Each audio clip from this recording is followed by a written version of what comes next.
दोस्तों 1857 का वो समय है जब शुरू होती है भारत की आजादी की कहानी। जब अंग्रेजों ने भारतीयों का आर्थिक शोषण करके उन्हें गरीबी, भुखमरी और बेरोजगारी जैसे हालातों से जूझने के लिए छोड़ दिया और भारत के सभी संसाधनों और संपत्तियों का भारी मात्रा में फायदा उठाकर उनके कच्चे मालों का उपयोग करके इंग्लैंड में अपने इंडस्ट्रीज को बढ़ावा दिया और भारतीय इंडस्ट्रीज को कमजोर कर दिया। कभी भारतीयों के चमड़े के रंग आदि के आधार पर इन्हें नीचा दिखाने के लिए सामाजिक अपमान किया तो कभी इनके धार्मिक भावनाओं को चोट पहुंचाई। गुलामी का वो दौर जब अंग्रेजों ने भारतीयों पर हर तरह से अत्याचार कर करके सारी हदों को पार कर डाला था और भारत को लूट लूट के अपना पूरा घर भर डाला था। दोस्तों इतना शोषण होने के बाद सपनों में आजादी के रंग भरने की चाह और अंग्रेजों के जंजीरों को तोड़ने की कसम, ये कहानी है भारत के आजादी के संघर्षों की। एक ऐसा संघर्ष जिसने न केवल भारत को आजाद किया बल्कि दुनिया को दिखाया कि सत्य और अहिंसा की ताकत क्या होती है। दोस्तों इस वीडियो को देखने के बाद आज आपको पूरा आइडिया हो जाएगा कि भारत को आजादी आखिर मिली कैसे।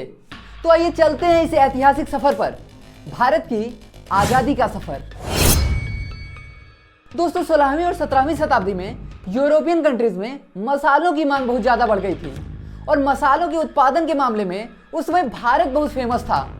लेकिन यूरोपियन कंट्रीज को उस समय भारत पहुंचने के लिए समुद्री रास्ते की जानकारी नहीं थी, जिसके बाद 1498 में पुर्तगाल के वास्को डी गामा द्वारा यूरोप से भारत पहुंचने के लिए समुद्री रास्ते की खोज की गई और इसके बाद ही मसालों समेत रेशम, कपास जैसी सारी चीजों के व्यापार की शुरुआत पुर्तगालियों द्वारा किया गया था। इसके बाद ब्रिटिश व्यापारियों ने भारत में पुर्तगालियों की सफलता को देखकर इन्होंने भी भारत से व्यापार करने का अपना मन बनाया, जिसके लिए ब्रिटेन की ब्रिटिश ईस्ट इंडिया कंपनी ने उस समय ब्रिटेन की महारानी एलिजाबेथ से भारत से व्यापार करने की इजाजत ली। इसके बाद एक अन्य यूरोपियन कंट्रीज ने भी यहाँ व्यापार के लिए आना शुरू कर दिया। लेकिन अपनी बेहतरीन स्ट्रेटेजी से ब्रिटिशों ने किसी और देश के व्यापारियों का पांव भारत में जमने ही नहीं दिया और अंततः भारत के व्यापार पर ब्रिटिश ईस्ट इंडिया कंपनी की एक मजबूत पकड़ बन गई और अब शुरू होता है ब्रिटिशों का भारत में भ्रष्टाचार। दोस्तों ब्रिटिशों ने सबसे पहले उस समय भारत में कई जगह पर अपने व्यापारिक केंद्र बनाए ताकि उनका मेन काम जो व्यापार का था वो चलता रहे। उसके बाद जैसे जैसे इनका लालच बढ़ता गया, ये भारत के कोने कोने में भारतीय व्यापार पर कंट्रोल रखने के साथ ही राजा महाराजाओं को भी एक एक करके निपटाना शुरू कर दिया, क्योंकि यही इनकी सबसे बड़ी बाधा थे। इसलिए अंग्रेजों ने कभी इनसे लड़ाई करके तो कभी इनके बीच में फूट डालकर इनकी सत्ता को अपने नियंत्रण में रखने का काम किया। इन्होंने 1757 में बंगाल के नवाब सिराजुद्दौला से युद्ध करके प्लासी की लड़ाई जीतकर उस समय के बेहद ही उपजाऊ और प्रमुख व्यापारिक केंद्रों में से एक बंगाल पर सबसे पहले नियंत्रण कर लिया। फिर 1764 में बक्सर की लड़ाई जीतकर बंगाल, बिहार और ओडिशा जैसे क्षेत्रों में टैक्स वसूली का अधिकार छीनकर ब्रिटिश ईस्ट इंडिया कंपनी ने अपनी आर्थिक स्थिति को भी मजबूत कर लिया। इसके अलावा अंग्रेजों ने 17वीं और 18वीं सदी में मराठा और मैसूर युद्ध को जीतकर इन्होंने भारत के दक्षिणी और मध्य क्षेत्रों में अपनी पकड़ बना ली। इसके बाद बचे कुछ और क्षेत्रों में भी इन्होंने राजाओं से अपने किसी संधि या सिद्धांत के द्वारा अपने ठिकाने की व्यवस्था करने के साथ साथ वे कई रियासतों को भी अपने साम्राज्य में मिलाते जाते थे। धीरे धीरे जब इनकी पकड़ मजबूत हो गई तो ये कई सारी चीजों में जैसे कि प्रशासनिक, न्यायिक, अर्थव्यवस्था और टैक्स सिस्टम में अपनी मनमानी करने लगे। इसके अलावा सामाजिक और धार्मिक चीजों में भी इनका हस्तक्षेप बढ़ने लगा था। अंग्रेजों ने भारतीयों का हर क्षेत्र में इतना शोषण किया कि इन सारी चीजों को देखकर हर वर्ग के लोग, चाहे वो किसान हो, जमींदार हो, सिपाही हो, शिल्पकार हो या फिर राजा महाराजा हो, सारे लोग आक्रोश में थे। इसी बीच अंग्रेजों के द्वारा सैनिकों को दिए गए कारतूसों में गाय और सुअर के चर्बी के इस्तेमाल होने की बात सामने आई। अब इन सैनिकों में जो भारतीय सैनिक थे और उनमें भी जो हिंदू और मुस्लिम समुदाय के थे, इन दोनों के ही धर्म में इनके मांस, चर्बी जैसी चीजों को छूना इनके धार्मिक सिद्धांतों के खिलाफ माना गया है। हालांकि ब्रिटिश सरकार ने कारतूसों में गाय और सुअर के मांस होने की बात को एक अफवाह करार दिया, लेकिन जो भी हो, भारतीय सैनिकों के मन में तो यही बैठ चुका था कि कारतूसों में गाय और सुअर की चर्बी का इस्तेमाल किया गया है। अब क्योंकि अंग्रेज भारतीय सैनिकों के साथ सैलरी, इनके पद और रहने खाने जैसी चीजों में भी भेदभाव करते थे, जिसके कारण इनका पहले से ही अंग्रेजों के खिलाफ असंतोष बढ़ा हुआ था और उसमें भी कारतूसों में गाय और सुअर के चर्बी वाले मामले से इनके मन में इतना असंतोष बढ़ गया कि सबसे पहले मंगल पांडे ने 2 अंग्रेज ऑफिसर को गोली मारकर इसके विरोध की चिंगारी जला दी। हालांकि इसके बाद इन्हें 8 अप्रैल को फांसी भी दे दी गई, लेकिन फिर भी भारतीय सैनिकों ने बिना डरे अंग्रेजों के खिलाफ खुल्लम खुल्ला हथियारों के साथ एक बड़े रूप में विद्रोह कर दिया। ये विद्रोह 10 मई 1857 को मेरठ से शुरू हुआ था और क्योंकि भारत के सारे लोग पहले से ही अंग्रेजों के खिलाफ बहुत ज्यादा आक्रोशित थे तो इसलिए ये विद्रोह पूरे देश भर में फैलकर एक क्रांति में बदल गया जिसे 1857 की क्रांति या फर्स्ट वॉर ऑफ इंडिपेंडेंस यानी कि प्रथम स्वतंत्रता संग्राम के नाम से जाना जाता है। इस लड़ाई में कई अंग्रेज मारे गए लेकिन फिर भी ये क्रांति सफल नहीं हुई क्योंकि अंत में कुछ भारतीय लोगों ने ही इनका साथ दे दिया जिसके कारण इन्होंने इस क्रांति को अंत में दबा दिया। इस क्रांति में मंगल पांडे के अलावा रानी लक्ष्मीबाई और तात्या टोपे जैसे क्रांतिकारियों ने ब्रिटिश ईस्ट इंडिया कंपनी के खिलाफ लड़ाई लड़ी। दोस्तों अभी तक तो यहाँ ब्रिटिश ईस्ट इंडिया कंपनी का राज चल रहा था लेकिन इस क्रांति के बाद भारत में अब 1858 से ब्रिटिश क्राउन का शासन चलने लगा जिसे ब्रिटिश राज भी कहा जाता है और 1857 के बाद भारत में ब्रिटिश ईस्ट इंडिया कंपनी द्वारा शासन को ठीक से ना चला पाने के कारण इसे भारत से पूरी तरह से समाप्त कर दिया गया। इसके बाद जब ब्रिटिश क्राउन का शासन आया तो इनके द्वारा कई सारे वादे किए गए कि भारतीयों के साथ जो शोषण हो रहे थे वो अब नहीं किए जाएंगे, अब उनके धार्मिक मामलों में भी हस्तक्षेप नहीं किए जाएंगे। इसके अलावा भारतीयों को अब अन्याय, अपमान और असमानता जैसी चीजों का सामना भी नहीं करना पड़ेगा। लेकिन जैसे जैसे समय बीता इन्होंने अपना असली रंग दिखाना शुरू कर दिया और हर क्षेत्र में चाहे वो राजनीतिक हो, आर्थिक हो, सांस्कृतिक हो, सभी क्षेत्रों में भारतीयों का शोषण करना स्टार्ट कर दिया। अब अंग्रेज नहीं चाहते थे कि समय के साथ भारत में हमारे खिलाफ फिर से असंतोष बढ़े और 1857 जैसी किसी और भी घटना को भारतीय अंजाम दें। इसके लिए वो एक ऐसी सिक्योरिटी लेयर खड़ी करना चाहते थे जहां भारतीय अपनी समस्याओं को लेकर आए लेकिन वो इनके ही अंडर में हो। इससे क्या होगा कि जब भारतीय अपनी समस्याओं को लेकर आएंगे तो इनका सारा राज अंग्रेजों को पता चलता रहेगा, फिर वो सिचुएशन को देखते हुए इनका शोषण करेंगे। इसके लिए साल 1885 में अंग्रेजों ने इंडियन नेशनल कांग्रेस की स्थापना कर दी। हालांकि अंग्रेजों को भले ही लगा था कि उन्होंने इसकी स्थापना करके बहुत अच्छा काम किया लेकिन उनकी यही सबसे बड़ी गलती थी क्योंकि इसके पहले भारतीयों के लिए कोई संगठन या फिर मंच नहीं था कि वो किसी भी समस्या के खिलाफ इकट्ठा हो सकें। शुरू के कुछ सालों तक कांग्रेस अंग्रेजों की ही सुनती थी और मिलकर कई सुधार करके भारतीयों की स्थिति बेहतर करने के लिए काम करती थी। लेकिन धीरे धीरे अंग्रेजों की गलत मंशा को देखकर इसने अपनी नीतियों में बदलाव करना शुरू कर दिया और स्वतंत्रता संग्राम में एक महत्वपूर्ण भूमिका निभाई जो आपको आगे पता चलेगा। दोस्तों इसी कड़ी में अंग्रेजों ने देखा कि बंगाल उस समय राष्ट्रवादी आंदोलन का एक प्रमुख सेंटर पॉइंट बन चुका था जिसके कारण अंग्रेजों को इससे खतरा महसूस हो रहा था। इसलिए वो हिंदू मुस्लिम के बीच में दूरियां पैदा करके लोगों को बांटकर उनके बीच फसाद पैदा करना चाहते थे, जिसके लिए 1905 में उन्होंने षड्यंत्र रच के बंगाल को हिंदू मुस्लिम के आधार पर 2 टुकड़ों में बांट दिया। लेकिन बंगाल के लोगों ने इसका जोरदार विरोध किया और 1905 में ही स्वदेशी आंदोलन चलाया जिसके तहत ब्रिटिश वस्तुओं का बहिष्कार किया गया।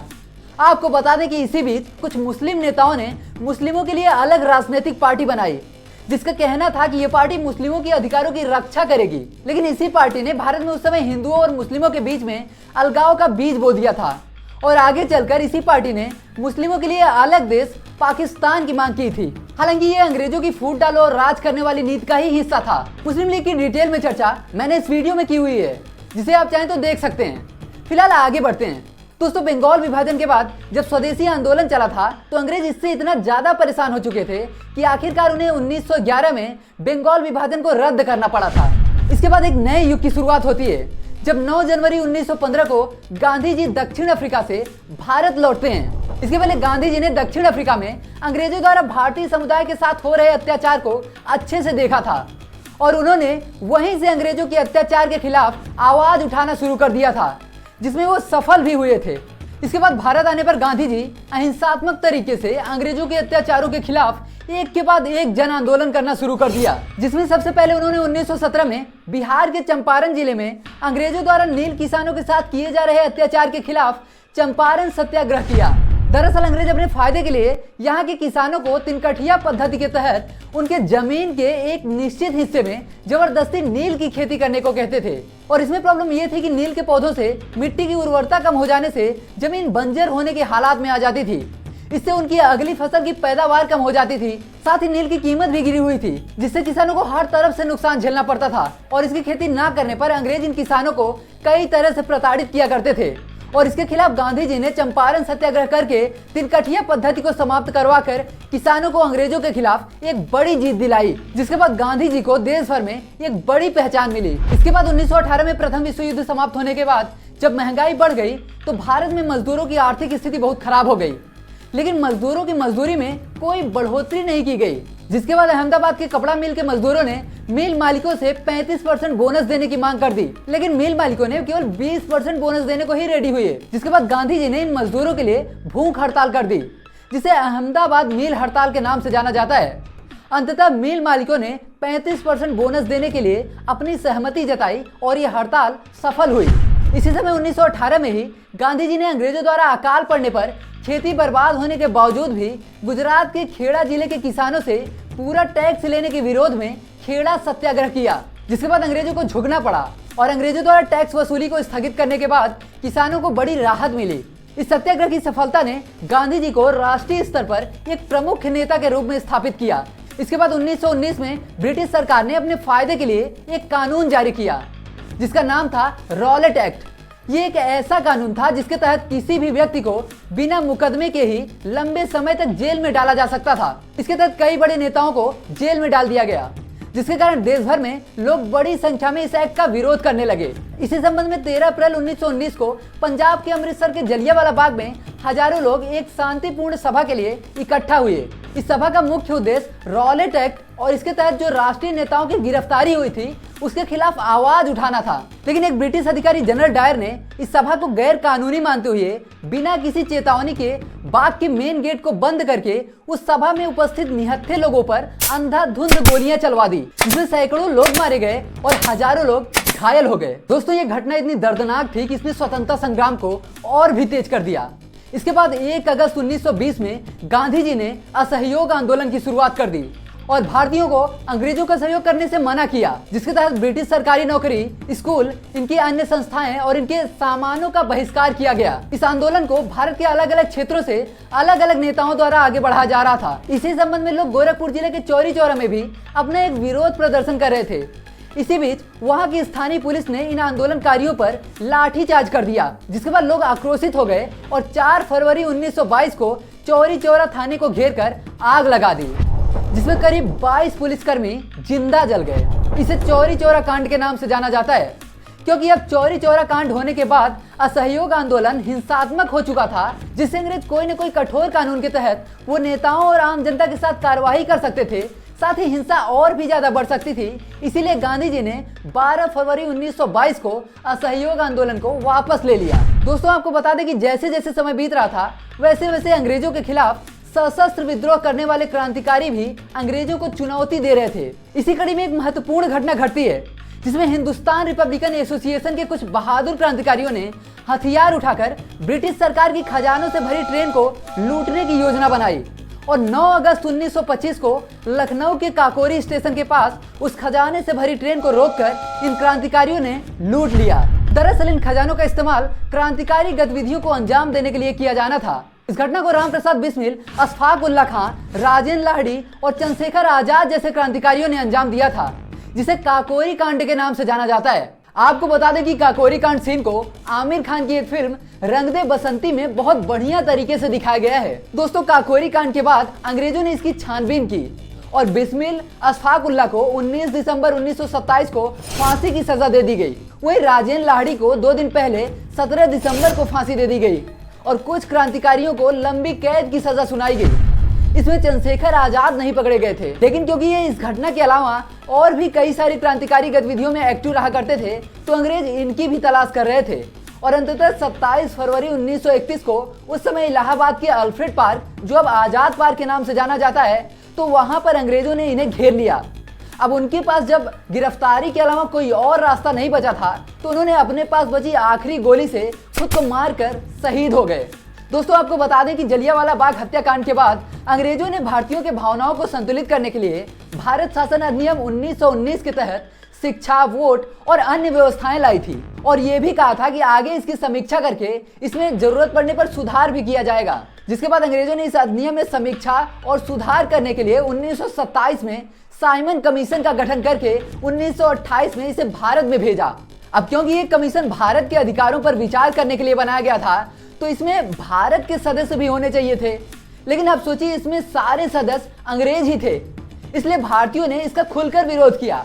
इस विरोध में लाला लाजपत राय मेन थे, जिन्होंने साइमन गो बैक का नारा दिया था। अब इस विरोध प्रदर्शन को दबाने के लिए एक ब्रिटिश पुलिसकर्मी ने लाठीचार्ज का आदेश दे दिया, जिसमें लाला लाजपत राय को भी लाठियों से बहुत पीटा गया, जिसके बाद इनकी मृत्यु हो गई। मरने से पहले उन्होंने कहा था कि मेरे शरीर पर पड़ी एक एक लाठी ब्रिटिश हुकूमत के ताबूत में एक एक कील का काम करेगी। दोस्तों, इन्हीं की मृत्यु का बदला लेने के लिए राजगुरु, सुखदेव और इंकलाब जिंदाबाद का नारा देने वाले भगत सिंह जैसे महान क्रांतिकारियों ने लाठी चार्ज कराने वाले उस पुलिसकर्मी की हत्या करने का प्लान बनाया और उसे अंजाम भी दिया।